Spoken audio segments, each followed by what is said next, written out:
ಎಲ್ರಿಗೂ ನಮಸ್ಕಾರ. ನಾವು ಇವಾಗ ಎಲ್ಲಿದ್ದೀವಪ್ಪ ಅಂತಂದ್ರೆ ಬೆಳಗುಲಿ ಶ್ರೀ ವನ್ನಮರಡಿ ರಂಗನಾಥ ಸ್ವಾಮಿ ಬೆಟ್ಟದಲ್ಲಿ ಇದ್ದೀವಿ. ಆ ಬೆಟ್ಟದ ಸ್ವಾಮಿ ಇಲ್ಲೇ ಪೂಜೆ ಮಾಡೋ ಪುರೋಹಿತರು ಇಲ್ಲೇ ಇದ್ದಾರೆ. ಅವ್ರಿಗೆ ಫಸ್ಟ್ ನಮಸ್ಕಾರ ಹೇಳ್ತಾರೆ. ನಮಸ್ತೆ. ಇಲ್ಲಿ ತುಂಬಾ ವಿಶೇಷತೆ ಇದೆ. ಏನಪ್ಪಾ ಅಂದ್ರೆ ಅವ್ರ ಬಾಯಲ್ಲೇ ಕೇಳೋಣ ಏನೇನು ಅಂತೇಳಿ. ಫಸ್ಟ್ ದೇವ್ರು ಇಲ್ಲಿಗೆ ಹೇಗ್ ಬಂತು, ಮತ್ತೆ ಇಲ್ಲಿ ಕೆಳಗಡೆ ಗಂಗಮ್ಮ ಅಂತಿದೆ. ಪ್ರತಿಯೊಂದನ್ನು ನಿಮ್ಗೆ ತೋರಿಸ್ತಾ ಬರ್ತೀನಿ. ಇದ್ರ ವಿಶೇಷತೆನ ಅವ್ರ ಬಾಯಲ್ಲೇ ಕೇಳೋಣ. ಇದ್ರ ವಿಶೇಷತೆ ನಮಸ್ಕಾರ ಸರ್.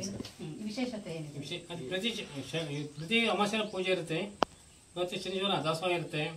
ಕಟ್ಟಲ್ಲಿ ಗಂಗಮ್ಮ ಮಾಡ್ಕೊಂಡು ಪೂಜೆ ಮಾಡ್ಕೊಂಡು ಬಂದರೆ ಫಲ ಬೇಕು ಅಂತ ಅದು ಆಗುತ್ತೆ. ಸ್ವಾಮಿ ಅಪ್ಪನೇ ಕೇಳ್ತಾರೆ ಪ್ರಸಾದ ಆಗಬೇಕು ಅಂದರೆ, ಅಪ್ಪನೇ ಕೇಳಿ ಕೆಲಸಗಳು ಮಾಡ್ತಾರೆ. ಇದು ಪ್ರತಿನಿತ್ಯ ಪೂಜೆ ಇರುತ್ತೆ. ಭಕ್ತಾದಿಗಳು ಪ್ರತಿ ದಿನ ಬರ್ತಾನೆ ಇರ್ತಾರೆ. ಪ್ರಸಾದ ಕೇಳಿ ಮುಂದಕ್ಕೆ ಹೋಗ್ತಾರೆ. ಪ್ರಸಾದ ಆದರೆ ಕೆಲಸ ಮಾಡ್ಕೊಂಡು ಹೋಗ್ತಿರ್ತಾರೆ. ಇದು ಬೆಳಗುಲಿ ವನ್ನಮರಡಿ ರಂಗನಾಥ ಸ್ವಾಮಿ, ಬೆಳಗುಲಿ, ತುಮಕೂರು ಜಿಲ್ಲೆ, ಹಂದನಕೆರೆ ಹೋಬಳಿ, ಚಿಕ್ಕನಹಳ್ಳಿ ತಾಲೂಕು. ತುಮಕೂರು ಜಿಲ್ಲೆ, ಹಂದನಕೆರೆ ಹೋಬಳಿ, ಚಿಕ್ಕನಾಯಕನಹಳ್ಳಿ ತಾಲೂಕು. ಇಲ್ಲಿ ಬೆಳಗುಲಿ ಅಂತ ಕ್ಷೇತ್ರ ಇದೆ. ಅಲ್ಲಿ ವನ್ನಮರಡಿ ರಂಗನಾಥ ಸ್ವಾಮಿ ತುಂಬಾ ಫೇಮಸ್ ಆಗಿರೋ ದೇವ್ರಿದು. ಏನೇ ಕೇಳಿದ್ರು ಕೂಡ ವರ ಕೊಡುತ್ತೆ. ನೀವ್ ಅನ್ಕೊಂಡಿದ್ ಕೆಲ್ಸ ಖಂಡಿತ ಆಗತ್ತೆ. ಇಲ್ಲಿ ಗಂಗಮ್ಮ ಅಂತ ಇದೆ. ಹೆಣ್ಮಕ್ಳಿಗೆ ಹೌದು ಬಲ ಬೇಕು ಅಂತ ಕೇಳಿ ಮಾಡ್ಕೊಂಡು ಆ ಸಂಕಲ್ಪ ಪ್ರಕಾರ ನಮ್ಗೆ ಮಕ್ಳಾಗ್ಬೇಕು ಏನೇ ಸಂಕಲ್ಪ ಮಾಡ್ಕೊಂಡು ಕೆಲಸಗಳು ಆಗ್ತವೆ. ಗಂಗಮ್ಮನ್ ಮಾಡ್ಬೇಕು ಅಂತ ಹೇಳಿ ಆ ಗಂಗಮ್ಮನ 5 ಜನ ಮುತ್ತೈದೆ ಕರ್ಕೊಂಡ್ ಬಂದು ಅರಿಶಿನ ಕುಂಕುಮ ಕೊಟ್ಟು ಆ ಗಂಗಮ್ಮನ್ ಮಾಡ್ಕೊಂಡು ಹೋದ್ರೆ 1 ವರ್ಷ ಇಲ್ಲ 2 ವರ್ಷ ಖಂಡಿತವಾಗೂ ಮಗು ಆಗುತ್ತೆ. ಇದು ನಾವು ಕೂಡ ನಮ್ಮ ಮನೆ ದೇವರು ಕೂಡ ಇದು. ನಾವು ಕೂಡ ಪ್ರತಿ ಒಂದು ಮದುವೆ ದಸರಲ್ಲೂ ಅಷ್ಟೇ ಗಂಗಮ್ಮನ್ ಮಾಡ್ಕೊಂಡು ಆಮೇಲೆ ಬಂದು ಇಲ್ಲಿ ಪ್ರತಿ ಚೌಲ ಕೂಡ ಮಂಡೆ ಕೂಡ ಕೊಡುತ್ತೆ. ಮಂಡೆಗಳು ಚೌಲ ಎಲ್ಲ ಇಲ್ಲೇ ಮಾಡಿಸ್ಕೊಂತಾರೆ. ಫಲ ಆದ್ರೆ ಮಂಡೆ ಕೊಡ್ತೀವಿ ತಪ್ಪಂತಾರೆ. ಇಲ್ಲೇ ನಾಮಕರಣ ಮಾಡಿ ಮಂಡೆ ಕೊಟ್ಬಿಟ್ಟು ಹೋಗ್ತಾರೆ. ಹೌದು. ತುಂಬಾ ಇದು ಜನವರಿಲಿ ಅಂತೂ ಜಾತ್ರೆ ತುಂಬಾ ಚೆನ್ನಾಗಿರುತ್ತೆ. ಇವತ್ತಿನ ಜಾತ್ರೆ ವಿಶೇಷತೆ ವರ್ಷ ಸಂಕ್ರಾಂತಿ ಜಾತ್ರೆ ಆಗ್ತಾ ಇರುತ್ತೆ. ವಿಶೇಷ ಪೂಜೆ ಅಂದ್ರೆ ಸ್ವಾಮಿ ರಥೋತ್ಸವ ಆಗುತ್ತೆ. ಅದು 9 ವರ್ಷ ಮಾಡ್ತಾ ಇದ್ದಾರೆ. 9 ರಥೋತ್ಸವದಲ್ಲಿ 13 ದಿವಸ ಕಾರ್ಯ ಇರುತ್ತೆ. ಪ್ರತಿ ದಿವಸ ಪೂಜೆ ಇರುತ್ತೆ. ರಥೋತ್ಸವ ಮತ್ತೆ ಎಲ್ಲ ದೇವರು ಇಲ್ಲೇ ಇರುತ್ತೆ. ರಾತ್ರಿಯಲ್ಲಿ ಉತ್ಸವ ಮಾಡ್ತಾರೆ. ಪ್ರತಿ ದಿವಸ ಉತ್ಸವ ಇದೆ. ಸುತ್ತಮುತ್ತ ಹಳ್ಳಿಗಳಲ್ಲಿ ಹಳ್ಳಿಗೆ ಇದೊಂದೇ ದೊಡ್ಡ ದೇವರು. 12 ಹಳ್ಳಿಯಿಂದ ಯಾವ್ಯಾವ ಹಳ್ಳಿ ಇದೆ ಇಲ್ಲಿ? 12 ಹಳ್ಳಿ. ಇಲ್ಲಿ ಗೂಬೆಹಳ್ಳಿ ಇದೆ, ಎರೆಕಟ್ಟೆ ಇದೆ. ಈ ದೇವರು 7 ಹಳ್ಳಿ ಸೇರಿದ್ದು. ಇಲ್ಲಿ 7 ಹಳ್ಳಿ ಸುತ್ತಮುತ್ತ 7 ಹಳ್ಳಿ ಇದೆ. 7 ಹಳ್ಳಿಗೆ ಸ್ವಾಮಿ ಎಲ್ಲ ಪ್ರದೇಶ ಅವ್ರು ಬರ್ತಾರೆ. ಆ ಭಕ್ತರು ಅಷ್ಟೇ ಇದ್ದಾರೆ. ಇಷ್ಟಾರ್ಥಗಳೇನೇ ಇದು ಕೇಳ್ಕೊಂಡ್ರು ಭಗವಂತನ ಹತ್ರ ನೆರವೇರುತ್ತೆ. ಅದ್ರಲ್ಲಿ ನಾವು ಕೂಡ ಒಬ್ರು ನಮ್ಮ ಮನೆ ದೇವರು, ನಮ್ಮ ಮನೆಯವರು ಅವರು ಊರಿಂದಲೂ ಪ್ರತಿಯೊಬ್ರು ವರ್ಷಕ್ಕೊಂದ್ಸಲ ಜಾತ್ರೆಗೆ ಬರ್ತಾ ಇರ್ತಾರೆ. ನಾವು ಕೂಡ ಬರ್ತಾ ಇರ್ತೀವಿ. ಬಂದು ಕ್ಷೇತ್ರಕ್ಕೆ ದರ್ಶನ ಮಾಡ್ಕೊಂಡು ಹೋಗ್ತೀವಿ. ಏನೇ ಕೇಳ್ಕೊಂಡ್ರು 100% 200% ಸಕ್ಸಸ್ ಆಗಿದೆ. ತುಂಬಾ ಖುಷಿ ಆಗುತ್ತೆ ನಮ್ಗೆ. ತುಂಬಾನೇ ನಮಗೂ ಆಗಿದೆ, ತುಂಬಾ ಜನಕ್ಕೂ ಆಗ್ತಾನೆ ಇರುತ್ತೆ. ಅನುಭವ ಆಗಿದೆ. ಒಂದು ವರ್ಷದ ಬ್ಯಾಕ್ ಗಂಗಮ್ಮನ್ ಮಾಡ್ಕೊಂಡು ಹೋಗಿದ್ದಾರೆ. ಮಗು ಆಗಿದೆ. ನಿನ್ನೆ ನಾಮಕರಣ ಮಾಡ್ಕೊಂಡು ಇಲ್ಲೇ ನಾಮಕರಣ ಮಾಡ್ಕೊಂಡು ಅನ್ನದಾಸೋಹ ಮಾಡಿದ್ದಾರೆ. ಎಲ್ರಿಗೂ ಬಂದವ್ರಿಗೆಲ್ಲ ಒಬ್ಬಟ್ಟು ಅನ್ನದಾನ ಸೇವೆ ಮಾಡಿದ್ದಾರೆ. ಪ್ರತಿ ಶನಿವಾರ ಅನ್ನದಾಸೋಹ ಇರುತ್ತೆ. ಎಷ್ಟೇ ಜನ ಭಕ್ತಾದಿ ಬರ್ಲಿ, ಶನಿವಾರ ಅನ್ನದಾಸೋಹ ಇರುತ್ತೆ. ಯಾರಾದ್ರೂ ಕೊಡಬೇಕು ಭಕ್ತಾದಿಗಳು ಅನ್ನದಾನ ಯಾರು ಮಕ್ಕಳಾಗ್ಲಿಲ್ಲ ಅಂತಂದ್ರೆ ಬಂದು ಹರಕೆ ಹೊತ್ಕೊಂಡ್ರೆ ಖಂಡಿತ ಮಕ್ಕಳು ಆಗುತ್ತೆ. ಬೋರ್ ಕೊಡ್ಸಕ್ಕೆ ಆಗ್ಲಿ, ಮನೆ ಕಟ್ಟೋದಕ್ಕೆ ಆಗ್ಲಿ, ಪಾಯ ತಗೊಳಕ್ಕೆ ಆಗ್ಲಿ, ಒಂದ್ ಗಾಡಿ ತಗೊಳೋದಕ್ಕೂ ಕೂಡ ಒಂದು ಭಗವಂತನೆಲ್ಲ ಅಪ್ಪನೆ ಕೇಳಿ ಬರ್ಕೊಂಡೇ ಇರೋದಿಲ್ಲ.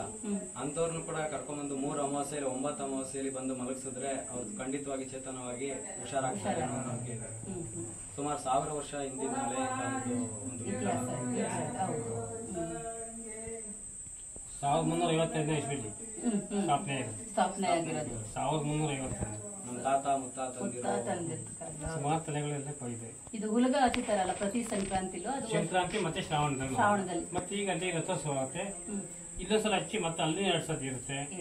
ಈ ಜಾತ್ರೆ 3 ಸಲ ಹಚ್ಚುತ್ತೆ. 3 ಸಲ ಆಗಿದೆ. ಇನ್ನು ನಾಳೆ ಜಾತ್ರೆಗೆ ಹೋಗ್ಬಿಟ್ಟು ಅಲ್ಲೂ ಕೂಡ ತೆಗೆದು ಇನ್ನು ಖಂಡಿತ ಲಕ್ಷಾಂತರ ಜನ ಸೇರಿರ್ತಾರೆ. ಹೌದು. ಹೌದಾ? ಬೆಟ್ಟದ ಮೇಲೆ ಪೂಜೆ ತುಂಬಾ ಚೆನ್ನಾಗಾಯ್ತು, ಖುಷಿ ಆಯ್ತು. ಈಗ ಊರೊಳಗಡೆ ರಥೋತ್ಸವ ನಡೀತಾ ಇದೆ. ಹೋಗಿ ಅಲ್ಲಿ ಭಾಗಿಯಾಗೋಣ, ಅಲ್ಲಿ ಪೂಜೆ ಎಲ್ಲ ನೋಡೋಣ. ನಿಮಗೂ ಕೂಡ ತೋರಿಸ್ತೀನಿ. ಜಾತ್ರೆ 9 ವರ್ಷದ ಮೇಲೆ ನಡೀತಾ ಇದೆಯಂತೆ. ಅಲ್ಲೋಗಿ ವಿಶೇಷತೆ ಏನು ತಿಳ್ಕೊಳ್ಳೋಣ. ಮತ್ತೆ ಇಲ್ಲೇ ವಿಶೇಷತೆ ಏನಪ್ಪಾ ಅಂದ್ರೆ ಹುಳುಗ ಹಚ್ಚೋದು ತುಂಬಾ ವಿಶೇಷತೆ ಇದೆ. ಇದು ತುಂಬಾ ಊರುಗಳಲ್ಲಿ ಹಚ್ಚಲ್ಲ ಕೂಡ. ಇದು ಬೆಳಗುಲಿ ಬೆಟ್ಟದಲ್ಲಿ ಹುಳುಗ ಹಚ್ಚೋದೇ ಒಂದು ಫೇಮಸ್ ಆಗಿದೆ. ಇದನ್ನ ಯಾವ ರೀತಿ ಹಚ್ಚುತ್ತಾರೆ ಮತ್ತು ಯಾರು ಹಚ್ಚುತ್ತಾರೆ ಅನ್ನೋದು ಕೂಡ ನಿಮಗೆ ತೋರಿಸ್ತೀನಿ. ಅದ್ರ ಜೊತೆಗೆ ಅವ್ರ ಜೊತೆನೇ ಮಾತಾಡೋಣ ಬನ್ನಿ.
अली अंकार मोहम्मद अली कार